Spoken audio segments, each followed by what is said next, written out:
ഇതിൻ്റെ അടുത്ത ഏറ്റവും പ്രധാനപ്പെട്ട ചടങ്ങ് ഇപ്പോൾ ആരംഭിക്കുകയാണ്. അത് പുസ്തക പ്രകാശനമാണ്. പ്രമേഹത്തിൻ്റെ സ്വയം ചികിത്സ എന്നുള്ള പുസ്തകം Shri MA baby Shri doctor VS വിജയന് നൽകിക്കൊണ്ടാണ് ഉദ്ഘാടനം ചെയ്യുന്നത്. ഇതിൽ ഒരു കാവ്യനീതിയുടെ സാക്ഷാത്കാരമുണ്ട് എന്നാണ് എനിക്ക് തോന്നുന്നത്. കാരണം രണ്ടുപേരും പ്രമേഹ രോഗത്തിന് വിധേയരായിരുന്നു, അതിൽ നിന്ന് വിമോചിതരായവരാണ് പ്രകൃതി ജീവനത്തിൽ കൂടി എന്നുള്ളത് ഈ പുസ്തകം MA ബേബി ഡോക്ടർ VS വിജയന് നൽകി ഉദ്ഘാടനം ചെയ്യുന്നതിനെ കൂടുതൽ അർത്ഥപൂർണമാക്കുന്നു എന്ന് ഞാൻ വിചാരിക്കുന്നു. രണ്ടുപേരെയും ചടങ്ങിനായി ക്ഷണിക്കുന്നു.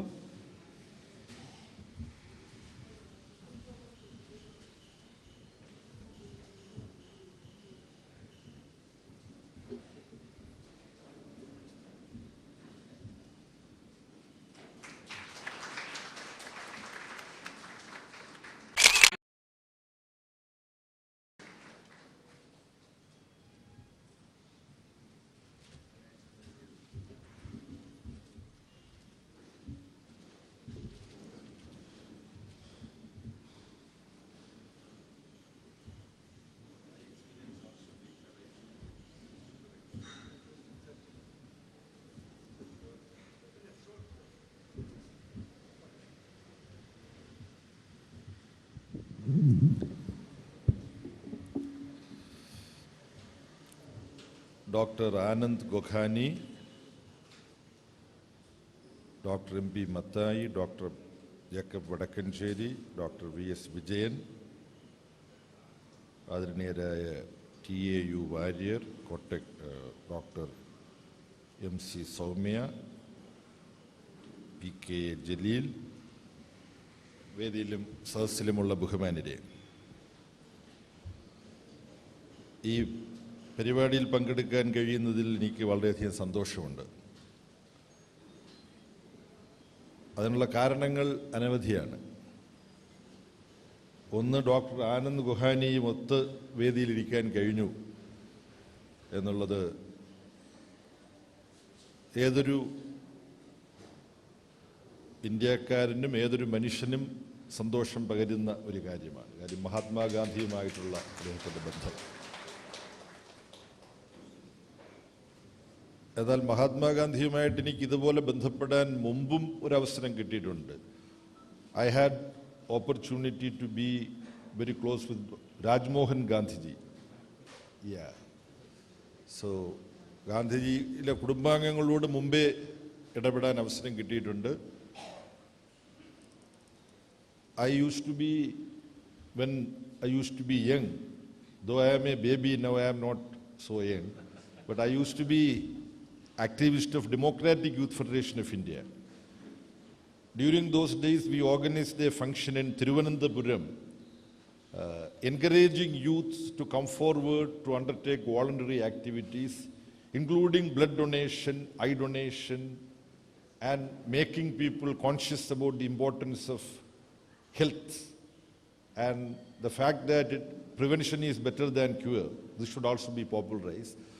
So when we had this program of eye donation campaign, we invited Rajmohan Gandhiji to participate in that, and he came and participated in the function of DYFI. There were some discussion in the section of the media. Kerala is a media-intensive state. How come DYFI inviting Mr. Rajmohan Gandhi, who was associated with the moral rearmament program and all that?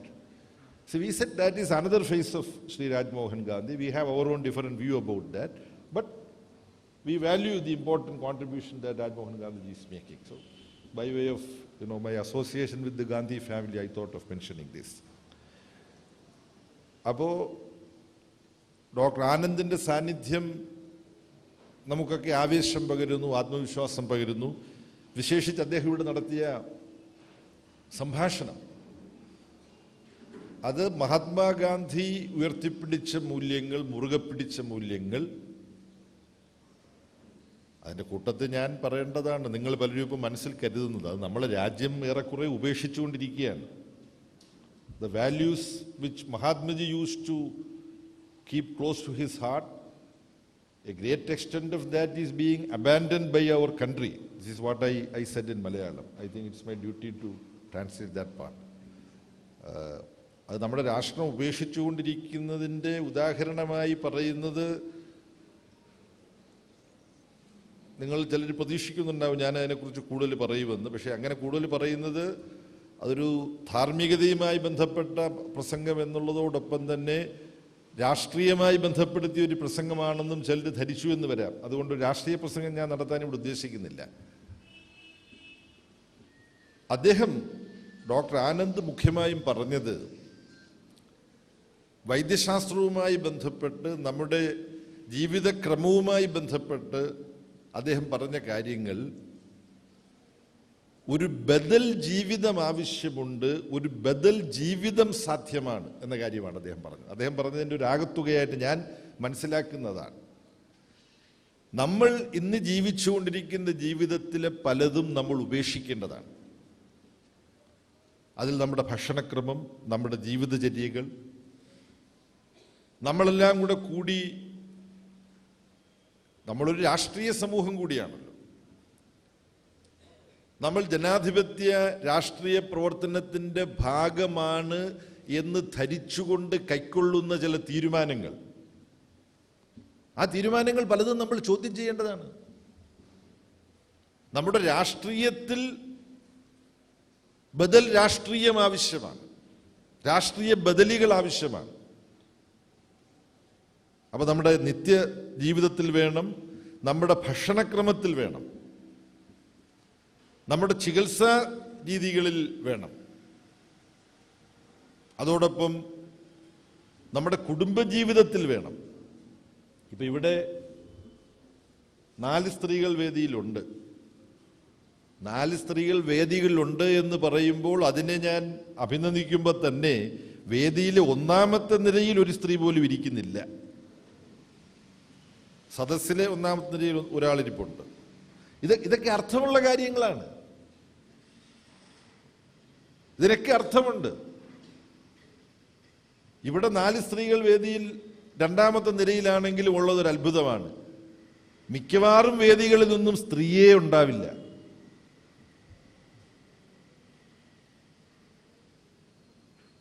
ഒരു രാജ്യത്തെ, ലോകത്തെ ഏറ്റവും ജനസംഖ്യയുള്ള ഒരു രാജ്യത്തെ അടിമത്തത്തിൽ നിന്നും മോചിപ്പിക്കുന്ന നേതൃത്വം കൊടുത്ത ആ രാഷ്ട്രത്തിൻ്റെ നായകൻ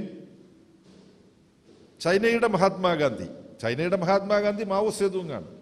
അദ്ദേഹം കവിയുമായിരുന്നു. അദ്ദേഹം പറഞ്ഞു, ആകാശത്തിൻ്റെ പകുതി താങ്ങി നിർത്തിയിരിക്കുന്നത് സ്ത്രീകളാണ് എന്ന് പറഞ്ഞു. അതൊരു കവിതയാണ്, അത് വലിയൊരു രാഷ്ട്രീയ പ്രഖ്യാപനമാണ്. പക്ഷെ നമ്മുടെ ജീവിതത്തിൽ അത് വരുന്നില്ല. ഇവിടെ സ്ത്രീയുടെ അവകാശത്തെക്കുറിച്ച് പറയുന്ന, ഞാൻ കുടുംബത്തിൽ ചെല്ലുമ്പോൾ വീട്ടിലെ എല്ലാ കാണാപ്പണിയും സ്ത്രീയെ കൊണ്ട് എടുപ്പിച്ചിട്ട് ഞാൻ പത്രവും വായിച്ചിട്ടിരിക്കും. ഞാൻ കുറച്ച് വ്യത്യസ്തനാണ് എങ്കിൽ പോലും ഞാനൊരു ആത്മവിമർശനം മറ്റ് പുരുഷന്മാർക്ക് വേണ്ടി നടത്തുകയാണ്. അപ്പം നമ്മുടെ കുടുംബജീവിതത്തിൽ ബദലുകൾ വേണമെന്നാണ് ഞാൻ പറഞ്ഞത്. നമ്മുടെ വ്യക്തി ജീവിതത്തിൽ, നമ്മുടെ ആഹാരക്രമത്തിൽ, നമ്മുടെ സാംസ്കാരിക അഭിരുചികളിൽ, നമ്മുടെ വസ്ത്രധാരണത്തിൽ എല്ലായിടത്തും ബദലുകൾ ആവശ്യമുണ്ട്. ഇവിടെ ഇപ്പം മുഖ്യമായും ചർച്ച ചെയ്യുന്നത് നമ്മുടെ ചികിത്സാ രംഗത്തെ ബദലുകളെ കുറിച്ചാണ്. പക്ഷെ നമ്മുടെ ചികിത്സയുമായി ബന്ധപ്പെട്ട് ആ ചികിത്സയുടെ ഭാഗമായി വരുമ്പോൾ ഭക്ഷണക്രമം വരും,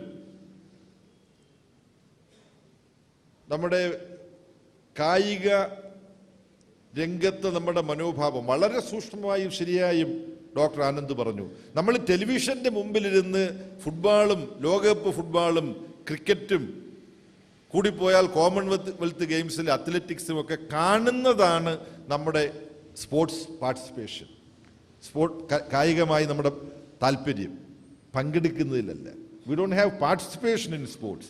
as spectators we watch, enjoy and comment and even criticise about performance of others without participating in it. അപ്പോൾ അതുകൊണ്ട് ചികിത്സയുമായി ബന്ധപ്പെട്ട് ചികിത്സയിൽ വരുത്തേണ്ട, ജീവിത രീതിയിൽ വരുത്തേണ്ട, ഭക്ഷണക്രമത്തിൽ വരുത്തേണ്ട വിപ്ലവകരമായ മാറ്റത്തെ മുൻനിർത്തി ഒരു ബദൽ ആഹാര രീതി, ഒരു ബദൽ ചികിത്സാ രീതി, ഒരു ബദൽ ജീവിത രീതി, ഒരു ബദൽ കുടുംബ ബന്ധം, ഇതിന്റെ തുടർച്ചയാണ് ബദൽ രാഷ്ട്രീയം. ബദലായ സാമ്പത്തിക ഘടനയുണ്ട്. അവിടെയും മഹാത്മാഗാന്ധി പറഞ്ഞതാണ്, മാർക്സും പറഞ്ഞിട്ടുണ്ട്. യഥാർത്ഥത്തിൽ മാർക്സും മഹാത്മാഗാന്ധിയും തമ്മിലുള്ള ഒരു കൈകോർക്കലാണ് ഇന്ത്യക്ക് ആവശ്യം. ഡോക്ടർ വിജയൻ തലയാട്ടുന്നത് ആറന്മുളയുടെ കാര്യം ഞാൻ പറയുമോ എന്ന് ചിന്തിച്ചുകൊണ്ടാണ്. നമ്മൾ നെൽവയലുകളും തണ്ണീർത്തടങ്ങളും ഒക്കെ നശിപ്പിച്ചുകൊണ്ടിരിക്കുകയാണ്. നെൽവയലുകളും തണ്ണീർത്തടങ്ങളും ഒക്കെ നമ്മൾ നശിപ്പിക്കുന്നത് നമ്മുടെ ഞരമ്പ് മുറിക്കുന്നത് പോലെയാണ്, അല്ലെങ്കിൽ മയക്കുമരുന്ന് കുത്തിവെക്കുന്നത് പോലെയാണ്, മദ്യം കഴിക്കുന്നത് പോലെയാണ്. എവിടെയെങ്കിലും ഒരു നെൽവയലോ തണ്ണീർത്തടമോ കണ്ടാൽ ഒന്നുകിൽ നമുക്ക് അവിടെ ഒരു വിമാനത്താവളം ഉണ്ടാക്കണം, അല്ലെങ്കിൽ അവിടെ ഒരു പഞ്ചനക്ഷത്ര ഹോട്ടൽ കെട്ടണം. ഇങ്ങനെയല്ലേ നമ്മൾ പോയിക്കൊണ്ടിരിക്കുന്നത്. എന്നിട്ട് നമ്മുടെ രാഷ്ട്രീയ നേതൃത്വം പറയും അത് നമ്മുടെ വികസനത്തിന് ആവശ്യമാണ്. ആരെങ്കിലും പരിസ്ഥിതിയുമായി ബന്ധപ്പെട്ടൊരു പ്രശ്നം ഉന്നയിച്ചാൽ പറയും പാരിസ്ഥിതിക നിയമങ്ങളെല്ലാം നേടിക്കൊണ്ട് മാത്രമേ ഞങ്ങളത് അവിടെ കെട്ടുകയുള്ളൂ. അത് ഷേക്സ്പിയറിൻ്റെ ഒരു നാടകത്തിൽ പറഞ്ഞതുപോലെയാണ്. ഈ രക്തം ചോർന്നു പോകാതെ മാംസം മുറിച്ചെടുത്തോളാൻ പറയുമല്ലോ മർച്ചന്റ് ഓഫ് വെനീസിൽ. അത് സാധ്യമല്ലെന്ന് നമുക്കറിയാം. അതുപോലെ ആറന്മുളയിൽ ഒരു വിമാനത്താവളം പാരിസ്ഥിതിക നിയമങ്ങളെല്ലാം പാലിച്ചുകൊണ്ട് ആറന്മുളയിൽ വിമാനത്താവളം സാധ്യമല്ല. അവിടെ തണ്ണീർത്തടമാണ്, അവിടെ നെൽവയലാണ്. ഇതാർക്കാ അറിയാൻ പാടില്ലാത്തത്? നമ്മുടെ സമൂഹത്തിന് സംഭവിച്ചുകൊണ്ടിരിക്കുന്ന ഏറ്റവും വലിയൊരു പ്രശ്നം, സമൂഹം പൊതുവിൽ ശാസ്ത്രീയമായി സ്വീകരിക്കേണ്ടതാണെന്ന് അംഗീകരിക്കുന്ന ചില കാര്യങ്ങളോട് നമ്മൾ ഔപചാരികമായ യോജിപ്പ് പ്രകടിപ്പിച്ചിട്ട് പ്രാവർത്തികമായി നമ്മൾ അതിനെ ലംഘിക്കും. ഇപ്പൊ പരിസ്ഥിതി സന്തുലനം അട്ടിമറിക്കുന്നവരും പറയുന്നത് എന്താ, പരിസ്ഥിതിയെല്ലാം സംരക്ഷിച്ചുകൊണ്ടാണ് ഞങ്ങൾ ഇത് ചെയ്യാൻ പോകുന്നത് എന്ന് പറഞ്ഞുകൊണ്ടാണ്. അതെ. അപ്പൊ അതുകൊണ്ട് നമ്മുടെ ഭക്ഷണക്രമത്തിലും ജീവിത രീതിയിലും ചികിത്സാ മനോഭാവത്തിലും ഒക്കെ ശാസ്ത്രീയമായ മാറ്റം വരുത്താൻ വേണ്ടി നടത്തുന്ന ശ്രമത്തിൻ്റെ സയുക്തികമായ വികാസമാവണം നമ്മുടെ സാമൂഹ്യ ജീവിതത്തിലും രാഷ്ട്രീയ ജീവിതത്തിലും ബദലുകൾ അന്വേഷിക്കാനുള്ള സന്നദ്ധത. പ്രകൃതി ജീവനവുമായി ബന്ധപ്പെട്ട് വ്യത്യസ്ത സമീപനങ്ങൾ പറയുന്നവരുണ്ട്. ചില ആ മേഖലയിൽ അഭിപ്രായം, അവിടൊക്കെ ആരോഗ്യകരമായ സംവാദങ്ങൾ നടത്തണം. ചികിത്സയെ സംബന്ധിച്ച് ഡോക്ടർ ആനന്ദ് പറഞ്ഞ എന്നെ ഏറ്റവും ആകർഷിച്ച കാര്യങ്ങളിൽ ഒന്ന്, എല്ലാ കാര്യങ്ങളും എന്നെ ആകർഷിച്ചതാണ്, വ്യത്യസ്ത ചികിത്സാ സമ്പ്രദായങ്ങൾക്ക് മികവുള്ള മേഖലകളുണ്ട്. ഹോമിയോപ്പതിക്ക് അതിൻ്റെതായ സ്ട്രെങ്ത് ഉണ്ട്, ആയുർവേദത്തിന് അതിൻ്റെതായ സ്ട്രെങ്ത് ഉണ്ട്. ചില മേഖലകളിൽ ഇതിൽ നിന്നെല്ലാം ഉൾക്കൊണ്ടുകൊണ്ടാണ് മോഡേൺ മെഡിസിൻ എന്ന് പറയുന്ന അലോപ്പതി വികസിച്ചിട്ടുള്ളത്. മോഡേൺ മെഡിസിൻ എന്ന് പറയുന്ന അലോപ്പതിയിൽ ഉള്ള ഏറ്റവും വലിയ അപകടം അതൊരു ഇൻഡസ്ട്രിയായി മാറിയിരിക്കുന്നു എന്നുള്ളതാണ്. മെഡിക്കൽ ഇൻഡസ്ട്രിയാണ്. അത് ഇൻഡസ്ട്രി ആകുമ്പോൾ എന്ത് പറ്റും? ആ ഇൻഡസ്ട്രിക്ക് വളരണമെങ്കിൽ എന്ത് വേണം? രോഗികൾ ഉണ്ടാവണം. അപ്പോൾ രോഗികളെ സൃഷ്ടിക്കാനുള്ള ഒരു സമാന്തര പ്രവർത്തനം ഇതിൻ്റെ ഭാഗമായിട്ട് നടത്തും. അതിനുള്ള ഭക്ഷണക്രമം വരും. എല്ലാവർക്കും ഇഷ്ടപ്പെടുമെന്ന് അറിഞ്ഞുകൂടെ? അമേരിക്ക ചെയ്യുന്നത് പോലെ അമേരിക്കൻ സമ്പദ്ഘടനയെ താങ്ങി നിർത്തുന്നത് ആയുധ നിർമ്മാണ ഫാക്ടറികളാണ്. അമേരിക്കയിലെ ഏറ്റവും വലിയ ഇൻഡസ്ട്രി ആർമമെന്റ് ഫാക്ടറിയാണ്. ഇസ്രയേലിലെ ഏറ്റവും വലിയ ഇൻഡസ്ട്രിയും ആർമമെന്റ് മാനുഫാക്ചറിങ് ഫേംസ് ആണെന്നുള്ളത് പറഞ്ഞു കഴിയുമ്പോൾ ഇപ്പോൾ ലോകത്ത് സംഭവിച്ചുകൊണ്ടിരിക്കുന്നതിൻ്റെയൊക്കെ പിന്നിലുള്ള ഘടകങ്ങൾ എന്താണെന്നുള്ളത് വളരെ പെട്ടെന്ന് മനസ്സിലാവും. ആയുധ നിർമ്മാണമാണ് ഒരു രാജ്യത്ത് മുഖ്യമെങ്കിൽ ആ രാജ്യത്തിൻ്റെ ലക്ഷ്യം ലോകത്ത് സംഘർഷങ്ങൾ വളർത്തുക, യുദ്ധങ്ങൾ വളർത്തുക എന്നുള്ളതാണ്. അപ്പം നമ്മുടെ ആയുധങ്ങൾ വിറ്റഴിക്കാം. ഇതിനെക്കുറിച്ച് ആർട്ട് ബുച്ച്വാൾഡ് എന്ന് പറയുന്ന പങ്ക്തികാരൻ, അദ്ദേഹം മരിച്ചുപോയി. നമ്മളിവിടെ ഇരിക്കുന്ന പലരും അദ്ദേഹത്തിൻ്റെത് വികേനെ പോലാണ് അദ്ദേഹം എഴുതുന്നത്. ആഴ്ചയിലൊരിക്കൽ ഹിന്ദുവിൽ വരുമായിരുന്നു ആർട്ട് ബുച്ച്വാൾഡിൻ്റെ നിരീക്ഷണങ്ങൾ. ഇപ്പോഴും ഞാൻ ഓർക്കുന്നുണ്ട് അദ്ദേഹത്തിൻ്റെ ഒരു നിരീക്ഷണം. ഈ വഴിവാണിഭക്കാരെ പോലെ ഇരിക്കുകയാണ് ആയുധ കച്ചവടക്കാർ പെൻറ്റഗണിൻ്റെ റോഡിൽ. അപ്പോൾ ഒരു മൂന്നാം ലോക രാജ്യത്തിൻ്റെ ഭരണാധിപൻ അതിലേക്കൂടെ റോഡിൽ കൂടെ നടന്നു പോവുകയാണ്. അപ്പോൾ ഇദ്ദേഹം വിളിക്കും, ആംസ് മാനുഫാക്ചറർ വിളിക്കും, വിളിച്ചിട്ട് പറയും നിങ്ങളുടെ രാജ്യത്തിന് പറ്റിയ ആയുധങ്ങളൊക്കെ ഞങ്ങളിപ്പോൾ ഉണ്ടാക്കിയിട്ടുണ്ട്, ഏറ്റവും നല്ല ആയുധങ്ങളാണ്. ആ പൈസയ്ക്ക് കുറച്ച് മുട്ടുണ്ടല്ലോ, അത് കുഴപ്പമില്ല, ഞാനൊരു ചിറ്റ് തരാം, വേൾഡ് ബാങ്കിൽ നിന്ന് നിങ്ങൾക്ക് ലോൺ കിട്ടും, അത് ബുക്ക് ട്രാൻസ്ഫറാണ്, ഞങ്ങൾ അഡ്ജസ്റ്റ് ചെയ്തോളാം. അപ്പം സന്തോഷത്തോടുകൂടി അയാൾ ആയുധം വാങ്ങിച്ചുകൊണ്ട് പോകുന്നു. ഇതെല്ലാം ചെറിയൊരു പീസാണ് കേട്ടോ ആർട്ട് ബുച്ച്വാൾഡ്. അപ്പോൾ വരുന്നു ആ ആയുധം വാങ്ങിച്ചുകൊണ്ട് പോയ രാഷ്ട്രത്തലവൻ്റെ തൊട്ട് അയൽ രാജ്യത്തെ രാഷ്ട്രത്തലവൻ വരികയാണ്, അയാളെ വിളിക്കുകയാണ്. മറ്റേവൻ ഈ സാധനങ്ങളൊക്കെ വാങ്ങിച്ചുകൊണ്ട് പോയിട്ടുണ്ട്, അത് കൈകാര്യം ചെയ്യണമെങ്കിൽ, ആ ആയുധങ്ങളെ അഭിമുഖീകരിക്കാൻ പറ്റണമെങ്കിൽ അതിനനുയോജ്യമായ കുറേ ആയുധങ്ങൾ ഞങ്ങൾ ഉണ്ടാക്കിയിട്ടുണ്ട്. അപ്പോൾ പറയും ഞങ്ങൾക്ക് കുറച്ച് സാമ്പത്തിക പ്രയാസമൊക്കെ ഉണ്ടല്ലോ, ഡെഫിസിറ്റ് ഫൈനാൻസിങ് ആണ്, അത് പ്രശ്നമില്ല, ഞങ്ങൾ പൈസ ഞാൻ തന്നെ കടം അറേഞ്ച് ചെയ്തോളാം. ആ രാഷ്ട്രത്തലവനും പണം കടം അറേഞ്ച് ചെയ്ത് കൊടുക്കുന്നു, അയാളും ആയുധം വാങ്ങിച്ചുകൊണ്ട് പോകുന്നു. പിന്നെ ഇവർ അങ്ങോട്ട് ഈ കൊണ്ടുപോയ ആയുധം അങ്ങോട്ടും ഇങ്ങോട്ടും വെച്ച് യുദ്ധം ചെയ്യില്ലേ. അമേരിക്കയിൽ പുലിറ്റ്സർ സമ്മാനം നേടിയിട്ടുള്ള എഴുത്തുകാരനാണ് ആർട്ട് ബുച്ച്വാൾഡ് എന്ന് ഇവിടെ ഇരിക്കുന്ന പലർക്കും അറിയാം. ഇങ്ങനെ ഒരു ലോകമായി, പരസ്പരം കൊല്ലുന്നവരുടെ ഒരു ലോകമായി രാജ്യങ്ങളെ മാറ്റിയിരിക്കുന്നു. പരസ്പരം കൊല്ലുന്നവരുടെ സമൂഹമായി ഇന്ത്യയിലെ ജനങ്ങളെ മാറ്റാനും അതിൽ നിന്ന് രാഷ്ട്രീയ ലാഭം കൊയ്തെടുക്കാനും അതിൽ നിന്ന് ഭരണ നേതൃത്വം വരെ കൈയാളാനും നമുക്ക് കഴിയുന്നു, രാഷ്ട്രീയ സമൂഹത്തിന് കഴിയുന്നു. അതുകൊണ്ടാണ് നമ്മുടെ മനുഷ്യന്റെ ആരോഗ്യം സംരക്ഷിക്കാൻ എന്ത് വേണമെന്നുള്ളതാണ് ഈ പ്രകൃതി ജീവനത്തിലൂടെ പറയുന്നത്. ലോകത്തിൻ്റെ രാഷ്ട്രീയ ആരോഗ്യം സംരക്ഷിക്കാൻ, ഇന്ത്യയുടെ രാഷ്ട്രീയ ആരോഗ്യം സംരക്ഷിക്കാൻ, വർഗീയ വേതാളങ്ങളുടെ പിടിയിൽ നിന്ന് നമ്മുടെ സമൂഹത്തെ രക്ഷിക്കാൻ നമ്മൾ എങ്ങനെ ഇടപെടണമെന്നുള്ളതും നമ്മൾ ചർച്ച ചെയ്യേണ്ടതാണ്. അപ്പോൾ ശരീരത്തിൻ്റെ മാലിന്യം എങ്ങനെ മാറ്റാമെന്നാണ് ഡോക്ടർ ജേക്കബ് വടക്കഞ്ചേരി പറയുന്നത്. സമൂഹത്തിൻ്റെ മാലിന്യം എങ്ങനെ മാറ്റാം, രാഷ്ട്രീയ സമൂഹത്തിൻ്റെ മാലിന്യം എങ്ങനെ മാറ്റാം, അത് അന്വേഷിക്കുന്നതും ഈ അന്വേഷണത്തിൻ്റെ തുടർച്ചയായി സംഭവിക്കേണ്ടതാണ് എന്നുകൂടി ഇവിടെ പറയാൻ ഞാൻ ആഗ്രഹിക്കുന്നു. ഏപ്രിൽ 29 മുതലാണ് 2 ആഴ്ചക്കാലം കോഴിക്കോട്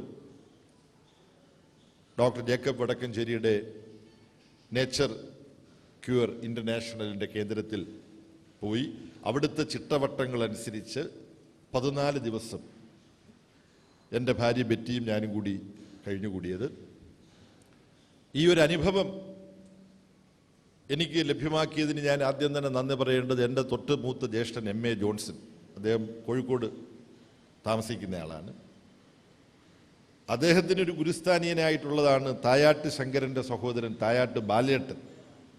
ഇപ്പോൾ തായാട്ട് ബാലേട്ടനും MA ജോൺസനും കൂടെ പറഞ്ഞനുസരിച്ചിട്ടാണ് ഞാനും ഭാര്യയും കൂടെ ബെറ്റിയും കൂടെ അവിടെ പോകുന്നത്. അവിടെ ഉള്ള അനുഭവം എന്താണെന്നുള്ളത് ഈ പുസ്തകത്തിനകത്ത് എഴുതിയിട്ടുണ്ട്, ഒരു ചെറിയ കുറിപ്പായിട്ട്. അതുകൊണ്ട് അത് ഞാൻ പറഞ്ഞ് സൗജന്യമായിട്ട് കേൾക്കാമെന്ന് നിങ്ങളാരും വിചാരിക്കേണ്ട. ഈ പുസ്തകത്തിൻ്റെ ഓരോ കോപ്പി വാങ്ങിച്ച് വായിക്കുന്നതായിരിക്കും നല്ലത്. പ്രത്യേകിച്ച് സമയം ലാഭിക്കാനും അത് നല്ലതാണ്. ഒന്ന് മാത്രം ഞാൻ പറയാം, ആർക്കും അനുഷ്ഠിക്കാൻ പ്രയാസമുള്ള യാതൊന്നും അവിടെ പറയുന്നില്ല.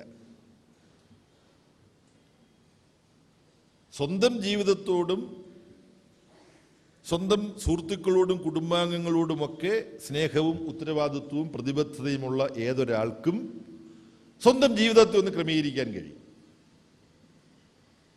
അത് നമുക്കെല്ലാം 24 മണിക്കൂറുണ്ട്. സമൂഹത്തിൽ ഒരുപാട് അസമത്വമുണ്ടെങ്കിലും അസമത്വമില്ലാത്ത ഒന്ന് ഓരോ മനുഷ്യനും ലഭിക്കുന്ന സമയത്തിൻ്റെ കാര്യമാണ്, അല്ലേ? അത് ആലോചിച്ചിട്ടുണ്ടോ? സമയം എല്ലാവർക്കും without any discrimination every human being is provided with equal time. Equality is available only in the case of time. Time is equally available to everybody. The question is how we are utilizing that time or misusing that time. അപ്പോൾ നമ്മൾക്ക് കിട്ടുന്ന സമയം എങ്ങനെ വിനിയോഗിക്കണം എന്നുള്ളൊരു ചോദ്യമുണ്ട്. ഈ സമയം പരീക്ഷയ്ക്ക്, ഞാൻ വിദ്യാഭ്യാസവുമായിട്ട് ബന്ധപ്പെട്ടതാണ്, പരീക്ഷയ്ക്ക് ഒരു തവണ എഴുതി തെറ്റിയാൽ നമുക്ക് ഇമ്പ്രൂവ് ചെയ്യാം. പക്ഷേ ഈ സമയം നമുക്ക് ഇമ്പ്രൂവ് ചെയ്യാൻ കിട്ടില്ല. ഇപ്പം ഞാൻ ഈ ഉപയോഗിക്കുന്ന സമയം തന്നെ എനിക്ക് പിന്നെ ഉപയോഗിക്കാൻ പറ്റില്ല. തിരിച്ചു പിടിക്കാൻ പറ്റാത്ത പ്രപഞ്ചത്തിലെ ഒരേ ഒരു കാര്യം സമയമാണ്. അത് നമ്മൾ മനസ്സിലാക്കണം. ഈ സമയം എങ്ങനെ വിനിയോഗിക്കണമെന്നുള്ളതാണ് യഥാർത്ഥത്തിൽ പ്രകൃതി ജീവനത്തിനകത്തുള്ളത്. എണീക്കാനൊരു സമയം വേണം. 1 മണിക്കൂർ ഇതിൻ്റെ ഭാഗമായിട്ട് വ്യായാമം ചെയ്യണം. പ്രകൃതി ജീവനത്തിൻ്റെ ഭാഗമായിട്ട് തന്നെ സത്യം പറയണമെന്നുള്ളത് കൊണ്ട് ഇന്ന് ഞാൻ എല്ലാ ദിവസവും വ്യായാമം ചെയ്യാൻ ശ്രമിക്കുന്ന ആളാണ്. ഇന്ന് ചെയ്തില്ല. എന്താ കാര്യം? ഇതിന് വരാൻ വേണ്ടി രാവിലെ ഡൽഹിയിൽ നിന്ന് വരികയാണ്. 4 മണിക്ക് എണീറ്റ് എയർപോർട്ടിലേക്ക് പോകണം. അപ്പോൾ പിന്നെ വ്യായാമം ചെയ്യാൻ സമയമില്ല. 4 മണിക്ക് എണീറ്റ് റെഡി, 5 മണിക്ക് വിമാനത്താവളത്തിലെത്തിയാലേ ചെക്കിൻ നടക്കുകയുള്ളൂ. എന്നിട്ട് നെടുമ്പാശ്ശേരി ഇറങ്ങി വരികയാണ്. അപ്പോൾ ഇന്ന് വൈകുന്നേരം ഞാൻ അല്പസമയം കണ്ടെത്തണം ഇന്നത്തെ വ്യായാമം പകരം ചെയ്യാൻ വേണ്ടി, ഈ സന്ധിബന്ധങ്ങൾ എല്ലാം നേരെയാക്കാൻ വേണ്ടി. ഭക്ഷണക്രമം ഇവിടെ പറഞ്ഞു കഴിഞ്ഞു. ഡോക്ടർ ആനന്ദ് അതിനെക്കുറിച്ച് പറഞ്ഞു. കഴിഞ്ഞ ദിവസം എനിക്ക് ഏറ്റവും വേണ്ടപ്പെട്ട ഒരു കുടുംബത്തിൻ്റെ ഒരു പരിധിവരെ വിരോധം ഞാൻ സമ്പാദിച്ചു. കാരണം ഇതിൻ്റെ ഭാഗമായിട്ട് ഞങ്ങൾ പിന്നെ പുറത്ത് ഭക്ഷണം കഴിക്കാൻ പോയി. അപ്പോൾ ഞാൻ എൻ്റെ രാത്രിയിലത്തെ ഭക്ഷണം 6:30-7 മണിക്ക് കഴിക്കണം, 2 ചപ്പാത്തിയും വെജിറ്റബിളും. അവരുടെ കൂടെ വെറുതെ പോയതാണ്. അപ്പോൾ അവരെന്നെ നിർബന്ധിച്ചു ഭയങ്കരമായിട്ട്, ഞങ്ങൾ ഓർഡർ ചെയ്യുന്ന എന്തെങ്കിലും. ഞാൻ പറഞ്ഞില്ല, എൻ്റെ ഭക്ഷണം കഴിഞ്ഞു. പക്ഷേ 2 കൊച്ചു കുട്ടികളുണ്ട്, ആ കുട്ടികൾക്ക് വേണ്ടി കൊക്കോകോള ഓർഡർ ചെയ്തു. അപ്പം എൻ്റെ പേരക്കുഞ്ഞുങ്ങളെപ്പോലെ ഞങ്ങളുടെ മകൻ സമയത്ത് കല്യാണം കഴിച്ചിരുന്നെങ്കിൽ, ഇപ്പോഴും കല്യാണം കഴിച്ചിട്ടില്ല, വല്ല ആലോചനയുണ്ടെങ്കിൽ വരാവുന്നതാണ്. 30 വയസ്സായിട്ടുണ്ട്, കൂട്ടത്തിൽ പറഞ്ഞതാണ്. അയാൾക്ക് ഉണ്ടാകേണ്ട കുട്ടിയുടെ പ്രായമായതുകൊണ്ട് എൻ്റെ പേരക്കുട്ടിയെ പോലെ സ്നേഹിച്ച് ഞാൻ പറഞ്ഞു, മോളെ നീ കൊക്കോകോള കുടിക്കരുത്, വിഷമാണ്. അവൾ പൊട്ടിയങ്ങ് കരഞ്ഞു. അപ്പോൾ ഒരു വൈകുന്നേരം ഞാൻ നശിപ്പിച്ചു. ഇത് പ്രകൃതി ജീവനത്തിൻ്റെ ഭാഗം. ഡോക്ടർ ജേക്കബ് വടക്കഞ്ചേരിയാണ് അതിന് ഉത്തരവാദി എന്ന് ഞാൻ അവരോട് പറഞ്ഞില്ല, ഇത് വിഷമാണെന്ന് പറഞ്ഞത്. പിന്നെ ഞാൻ അവളെ സന്തോഷിപ്പിക്കാൻ വേണ്ടി എൻ്റെ എല്ലാ പരിശ്രമങ്ങളും നടത്തി. കാര്യം ഇതാണ് ഏറ്റവും ഭയങ്കര പ്രശ്നം. ഈ കുഞ്ഞുങ്ങളെ ഇതിലേക്ക് അങ്ങോട്ട് അഡിക്റ്റഡ് ആക്കുകയാണ് ഈ സമൂഹം. അത് നമ്മുടെ പ്രിയപ്പെട്ട സച്ചിൻ ടെണ്ടുൽക്കറിനെ പോലുള്ള കളിക്കാർ അവരുടെ കേളി മികവ് ഈ ദുഷ്കൃത്യത്തിന് ദുരുപയോഗപ്പെടുത്തുകയാണ്. കഷ്ടം. സുകുമാർ അഴീക്കോട് മാഷ് അതിനെ വിമർശിച്ചിട്ട് എഴുതി, ഞാനിപ്പോൾ ഓർക്കുകയാണ്. സമയത്തിൻ്റെ വിലയെക്കുറിച്ച് ഞാൻ തന്നെ പറഞ്ഞു എന്നുള്ളത് കൊണ്ട് അത് മറന്നിട്ട് ഞാനും ഇനി സംസാരിക്കാൻ പാടില്ല. മാത്രമല്ല, ഈ സംസാരിച്ച് വൈകി വന്നു. ഓസ്കാർ വൈൽഡ് പറഞ്ഞത് ഉണ്ടല്ലോ, വൈകി വന്നതിന് പ്രായശ്ചിത്തമായിട്ട് ഞാൻ നേരത്തെ പൊയ്ക്കോളാം.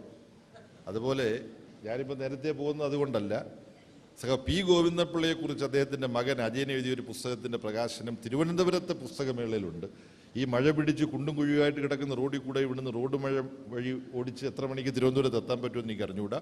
അതിൽ പങ്കെടുക്കണം എന്നുള്ളത് കൊണ്ട് ഈ പുസ്തക പ്രകാശനം നിർവഹിച്ചതായി പറഞ്ഞുകൊണ്ട് ഈ പുസ്തകം ഡോക്ടർ വിജയന് നൽകിക്കൊണ്ട് പ്രകാശിപ്പിക്കാൻ കഴിഞ്ഞതിലും എനിക്ക് സന്തോഷമുണ്ട്. കാരണം നമ്മുടെ സമൂഹത്തിൻ്റെ തിന്മകൾക്കെതിരായി നമ്മുടെ നെൽവയലുകളും തണ്ണീർത്തടങ്ങളും ഒക്കെ ചില ധനമൂലധന ശക്തികൾ തങ്ങളുടേതായി കൈയടക്കാൻ വേണ്ടി നടത്തുന്ന ശ്രമങ്ങൾക്കെതിരായിട്ടെല്ലാം ഉശിരൻ സമരത്തിൽ പങ്കാളിയാവുന്ന ഒരു താടിമീശക്കാരനാണ് ഡോക്ടർ വിജയൻ എന്നുള്ളത് കൊണ്ട് അദ്ദേഹത്തിൻ്റെ അത്തരം പ്രവർത്തനങ്ങൾക്കെല്ലാം ഞാൻ എൻ്റെ അനുമോദനങ്ങളും അഭിവാദനങ്ങളും അറിയിക്കുകയാണ്. അപ്പോൾ താടിയില്ലാത്ത ഡോക്ടർ ജേക്കബ് വടച്ചേരി പരിപൂർണമായി ഒരു ശ്മശ്രു ശത്രുത തന്നെ അദ്ദേഹത്തിനുണ്ടോ എന്ന് തോന്നിപ്പോവുകയാണ്. തലയിൽ മാത്രമേ മുടിയുള്ളൂ. പക്ഷെ അദ്ദേഹത്തിൻ്റെ കൂട്ടുകാരായിട്ടുള്ളവരെല്ലാം ഞാൻ ഉൾപ്പെടെ പ്രൊഫസർ മത്തായിയും ഇവിടെ വന്ന ഡോക്ടർ ആനന്ദുമൊക്കെ തത്വദീക്ഷ ഉള്ളവരാണ് എന്നുകൂടി ഞാൻ സാന്ദർഭികമായിട്ട് ഓർക്കുകയാണ്. വളരെ മനോഹരമായ ഈ ചടങ്ങിൽ സംബന്ധിക്കാൻ എനിക്ക് അവസരം തന്ന ഡോക്ടർ ജേക്കബ് വടക്കഞ്ചേരിയോടും പ്രൊഫസർ മത്തായിയോടും നന്ദി പറഞ്ഞുകൊണ്ട് ഡോക്ടർ ആനന്ദിൻ്റെ അതീവ ശ്രദ്ധേയമായ ചിന്തോദ്ദീപകമായ പ്രസംഗത്തിന് on behalf of all of us present here, I would like to express our sincere gratitude to Dr. Anand for having enlightened us with your thought-provoking speeches. I thank you. എല്ലാവർക്കും നന്ദി. Thank you.